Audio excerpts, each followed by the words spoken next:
今日は歌人の伊藤昆さんをお迎えしています。よろしくお願いいたします。よろしくお願いします。嬉しいです、お迎えできて。いや、こちらこそなんかクリスさんのお声をいつもいろんなところで聞いているので、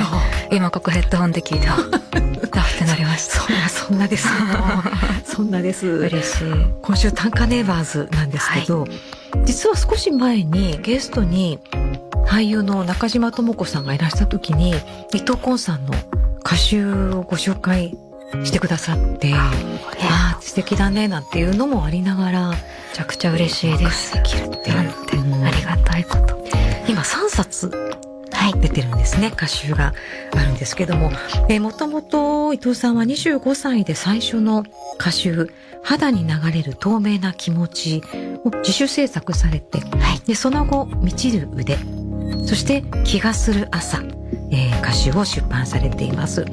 で2023年にはニューマン新宿で特別コラボ展示気づくを開催されたり、ルミネ荻窪でのコラボ展示とか、俳優の上白石萌歌さんの写真展に短歌を提供されたりと、ご自分の読むという活動からどんどん広がっているような印象もありますけど、このニューマン新宿での特別コラボ展示気づくというのは、どういうものだったんですか？そうですね、ニューマン新宿さんの2023年のSS シーズン、サマースプリングですか、立ち上げの際にお声掛けいただいて、短歌を館内にたくさんバーって旗だったり階段のとことか、エスカレーターに飾っていただくっていうことをやりました。そうするとその時はスプリングサマーというイメージで書くのか、場所によってイメージして書いたとかどうですか？そうですね、場所は先方に決めていただくって形だったんですけど、イメージとしてはやっぱり春の始まり、こう気持ちがパッて開けていくようなところをイメージして書きました。どういったものがという短歌をご紹介いただけるんですか？2首ほど読んでもいいですか？お願いします。恋人になる前の2人の写真はいつもちょっとかっこいいんだ。頭で何度再生しても実物のあなたはちょっと違うからいいという歌などちょっともう一回読んでほしいぐらいいいお声ですね。とんでもない。これはちょっと春始まった頃の感じなんですかね？そうですね、なんかこう頭がバーってなって開けていくような楽しい気持ちだったり、明るさ、ここから始まっていくみたいなところをイメージして、自分の読んだ歌が空間の中に散りばめられるっていうのは、少し違う体験だったのかなと思う。どうですか？そうですね、やっぱり本ってこう集中して開いてちょっと下向いて読むものだったりすると思うんですけど、空間もそうだし、しかもその商業施設、短歌を読みに来てる人なんて一人もいない場所に短歌が出るときにどういう歌がいいんだろうっていうのを結構やっぱり考えて、なんかでも思ったのは、なんていうのかな、何度も例えば読んでじわじわと意味と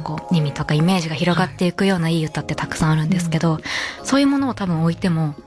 通り過ぎちゃうんだろうなと思って、あと意外と31字って長いっていうのもあって、パッと目にするにはね、なので音の良さ、スルッと読んで1回で音として入ってきて、イメージも1回つかめる、だけどそれが後からずっと自分の中に残るみたいな、なんか例えば CM の音楽とかって、なんかずっと覚えてるやつとかってリフレインしますもんね。なんかああいうもの、ああいう形を少しこうなんていうのかな、できたら、なんかそこに来てくださった方、短歌を全く知らない方が見ても言葉の手渡し方としてなんか面白いんじゃないかなっていうのを意識して。やっぱいろいろありますね。31が長いっていうのも感覚も短いって考える場合もあるし、でも長い、確かにパッと見て捉えるには、字幕みたいなもので一気に入ってくる文字としては、情報のさじ加減っていうのがすごく大事ってことですよね。そうですね。しかも開業したりとかあんまりやっぱりしなかったりするので、長いですね。そうですね。なんかエスカレーターのところとかにあったらもう一回戻ってもう一回読みたいっていう、そんな優しい人もいたらいいんですけどなかなかね。誰も短歌を読みに来ていない場所に、はい、短歌がと出会うっていうのは、まあだから出会いも生まれるでしょうし、なんか全然短歌興味ない人が、しかもほとんど読みもせずにチラッと見てパッて忘れたとしても、それでも無意識になんか残っていくものがあると思うんですよね。だからなんかすごく希望に感じるっていうか、そういう場所に短歌を送ってみるって自分にとってはなんかちょっとワクワクすることだったりもするそうですね。その広告っていうことで言うと、はい、まあ短歌もかもしれませんけど、ちょっとこう引っかかり、引っかかるっていう感覚は近いものがあるのかなと思ったんですけど、まあ引っかかってそれを忘れても、なんかこう残ってるっていうものでもあり得るってことですよね。なんかね、そうですね。引っかかりっていうのかな。残っていくものだと思いますね。後からいきなり意味が分かったりすることとかってあるので、短歌ってその時は何も思わなくても、なので種を一個投げ渡すみたいにそういうのってやっぱりこれまで伊藤昆さんが書いてらっしゃるから、その辺の感覚っていうのが生まれてきてると思うんですけれど、もともとはものを書くとか短歌を読むとか表現するっていうことをなんか始めようとか好きだっていうのはありましたか？そうやってたとか。でも大学4年生の元旦に短歌を始めるんですけど、でその次にSNS のアカウントとかも作ったので、なんかすぐやめそうですよねそんなこと元日にね、こう自分が意識したことね、そんなことない。そこで何だったんでしょうね。その時はでも年末に突然俵町さんの歌を思い出したんですよね。まさにサラダ記念日の歌、多分教科書に載ってたんだと思うんですけど、この味がいいねと君が言ったから7月6日はサラダ記念日っていう歌を冬に思い出した。冬に思い出したんですよねあの歌をいきなり思い出して、その時初めてその歌を本当に分かったっていうか、まあ、意味だけは分かってたと思うんです、学生の時も。ただなんかここの記念日の制定っていうものに込められた軽やかさ、記念日の制定って多分書類があってハンコを押してみたいなことがあると思うんですけど、でもなんかサラダみたいな軽いものがこう風がバーって吹いてその書類が吹き飛ばされるような、なんかそういう自由なイメージが頭の中に浮かんで、すごい面白い今の突然だったんですけど、その日の帰りにサラダ記念日と隣にあった穂村弘さんの歌集を買って帰って、数日後に自分も書き始めた。あ、そうですか。はい。面白いね。そういうなんか劇的じゃないですか。そうですね。突然。でもそこで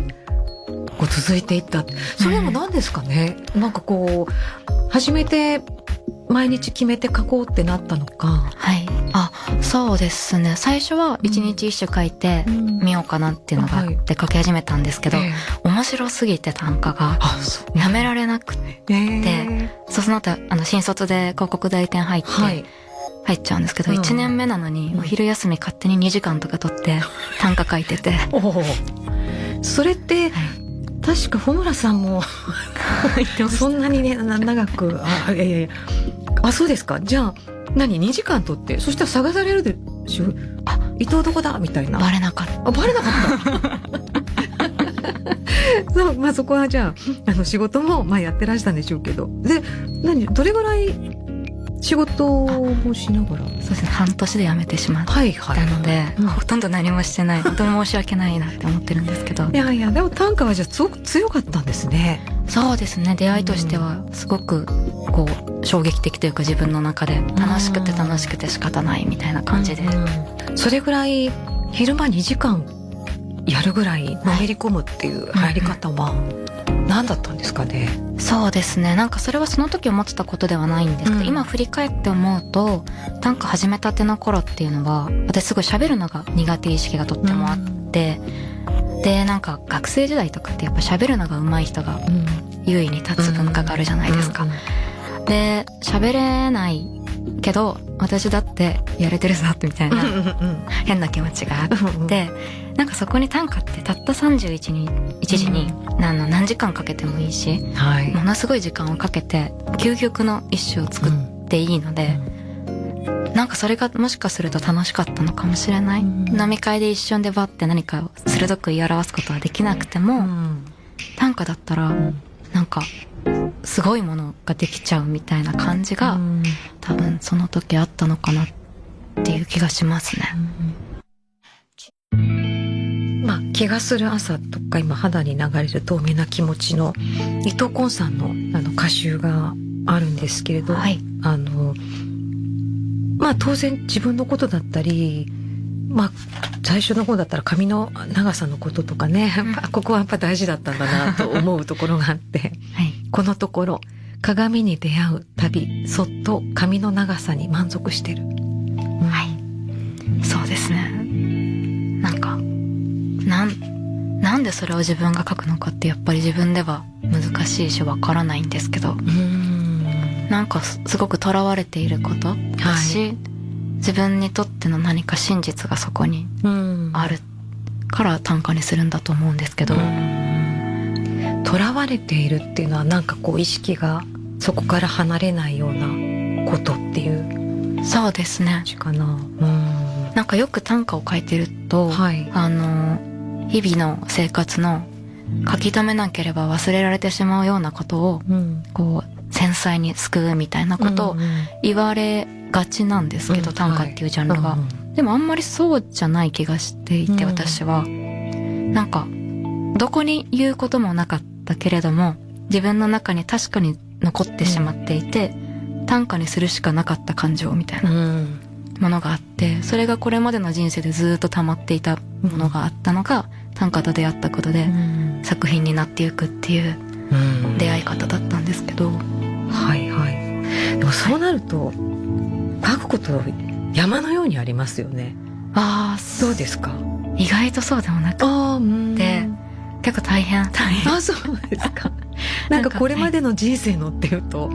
たくさん短歌にしてみたら面白そうっていうことがあるのかなと。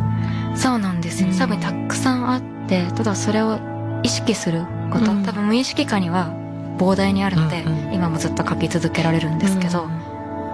それが意識に上ってこないとやっぱ書くことはできないので、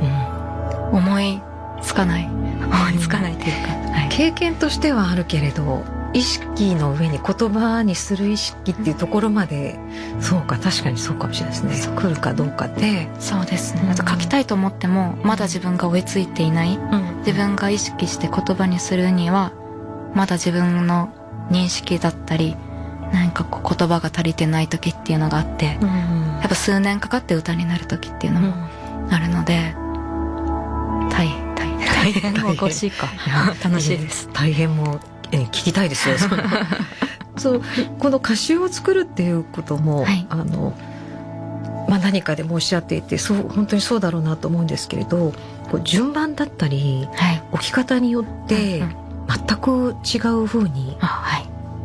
受け取られることもあるし、はい、そうなんです。悩みますよね。悩みますね。そうですね。この新しい気がする朝の時は、編集さんと一緒に、並べを一緒にやるっていうところで、それで結構気づいたこととかもあって、例えばそれはどういうなんていうかな、アドバイスなのか、どういう会話をするんですか？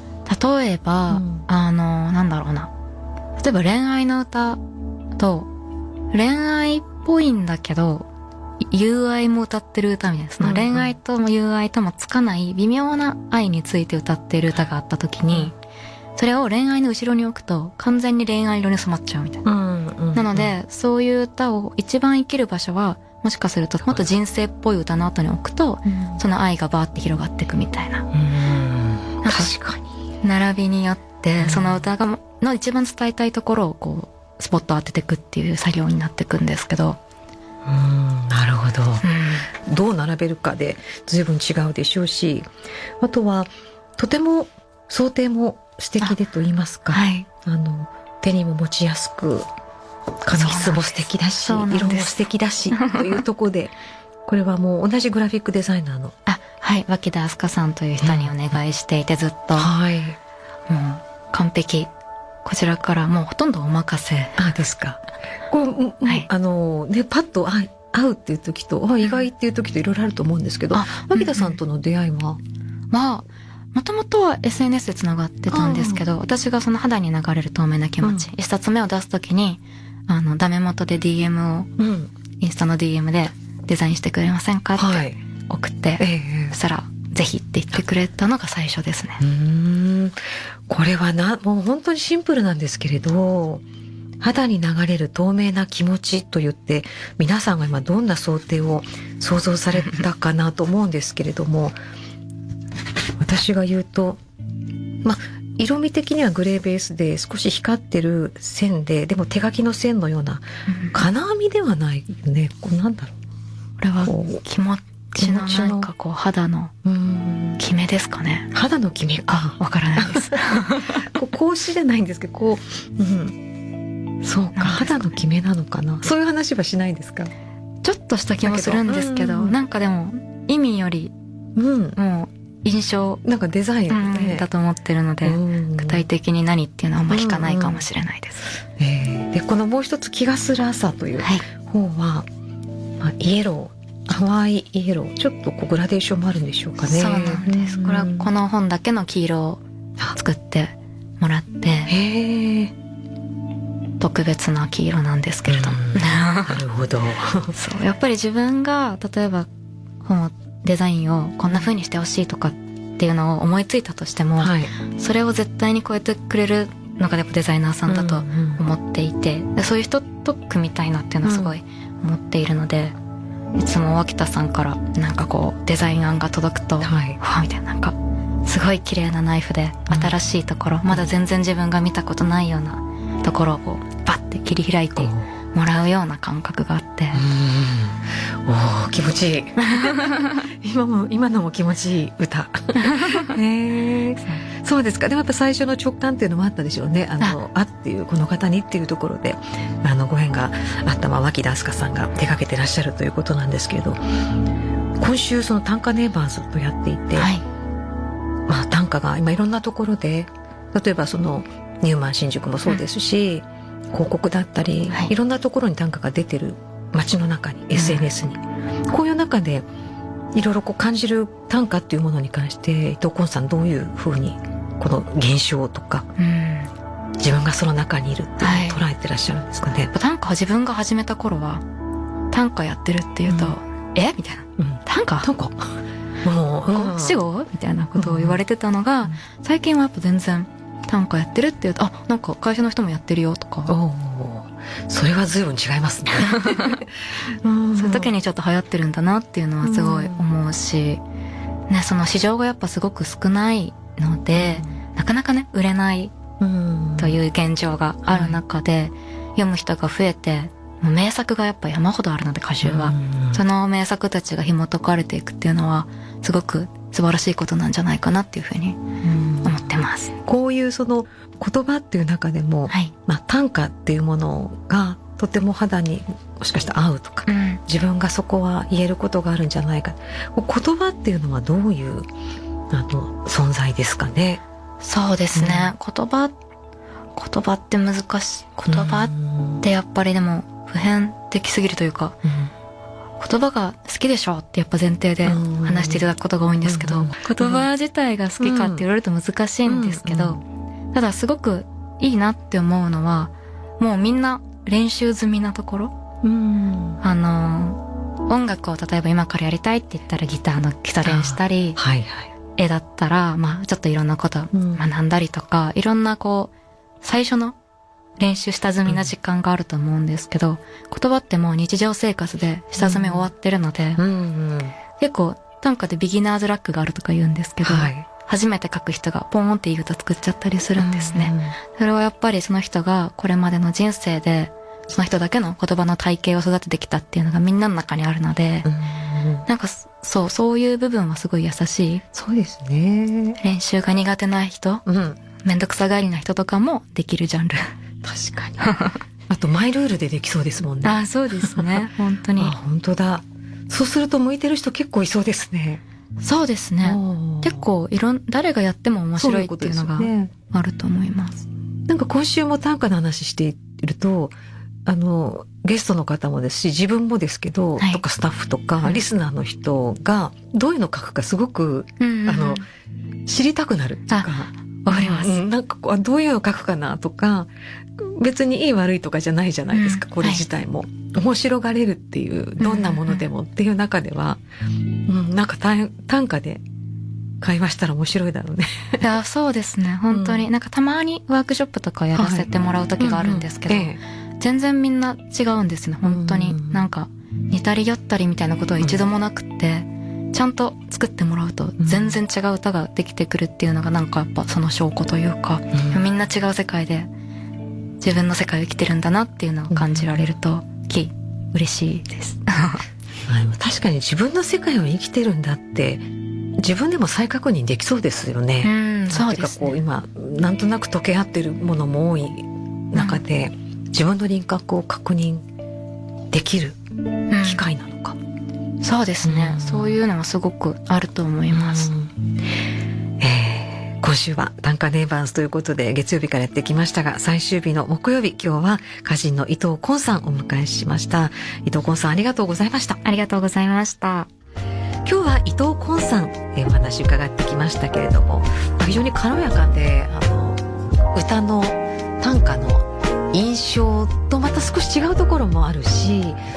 人柄もでも伺えて、面白かったなと思ったのと、あと言葉は、下積みがもうみんなあるということで始めやすい。そうですよね。なんか読みたくなったり始める方が多いのもそういうところに理由もありそうです。ただやっぱりそこから自分の短歌になっていくというのは非常に深い世界なんだろうなと、そんなことも思いましたけれども、ぜひ伊藤昆さんの3冊出ている歌集も皆さん手に取ってじっくり味わってみてはいかがでしょうか。今日は伊藤昆さん、ありがとうございました。そして遡りまして、火曜日は短歌研究編集長の国金修二さん、昨日水曜日は芸人で歌人の鈴木ジェロニモさん、共に皆さんありがとうございました。なんかこういうの聞いてると読みたくなりません？なんかちょっと自分もできそうだなとか、読んでみたいななんていうことで、読めたらあげるかも気まくれでインスタになんていうことも、はい。